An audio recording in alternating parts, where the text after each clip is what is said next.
Well, Frawley was already, world famous as Fred Mertz from I Love Lucy, and Lucy loved Bill because he was another real body, just total no censor whatsoever.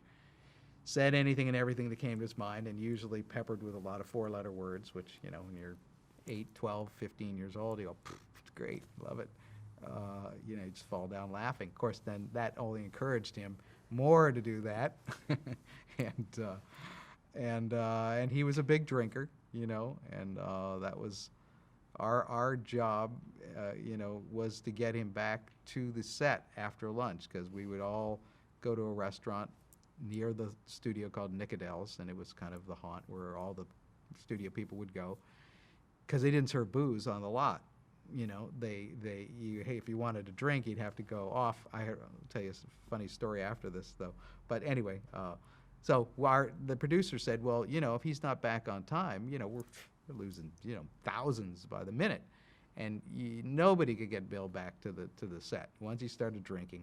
They'd send over some assistant or some young kid and go, Mister, Frawley, you've got, and he'd go, get that, get out of my face, and they'd go, whatever, okay. So they said to us, look, can you help? When it's time to go back, get Bill to bring him back, So, that was our job is, everyone would leave the table because there would be 10 or 12 people go to lunch, and there'd just be Bill at the end, and at Nicodell's and having his fourth Cutty Sark or whatever, and and then he'd go, well, we'd go, come on, Uncle Bill, we got to go back to work. Whoa, no, I'm not going back. I haven't had my cantaloupe yet. No, we got to go back. Let's, no, my drink, but we got to go back. It's all right, leave me alone. Let's go back to the salt mine. Come on, what are we waiting for? And so we were unofficially the Bill Frawley retrievers, my brother and I. Talk about working with William Demarest. Yeah, he was like,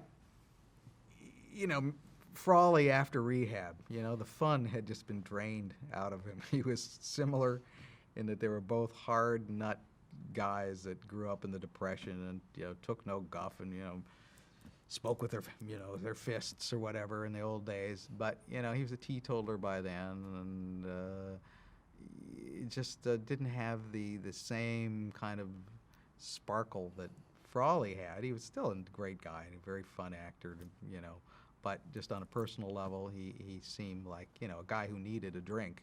He was just a little too edgy, a little bit grouchier. Frawley was grouchy, but, you knew some of it was manufactured for everyone's amusement, where Demarest was just grouchy, but not to the point you'd go, I can't stand being around him.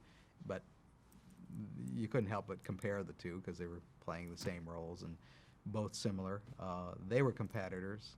That was apparently, I didn't sense it, I didn't recognize it, but people have told me that it was very hard for Frawley to accept the fact that Demarest was inheriting his role because they didn't like each other, and there was a moment that their paths crossed, I think crossed on the one day that Frawley was saying goodbye and going back to Ireland or whatever the story was, and Demarest was just got off the the Singapore Express and was coming to live with the Douglases now as the new nanny, and I don't think that was the most pleasant day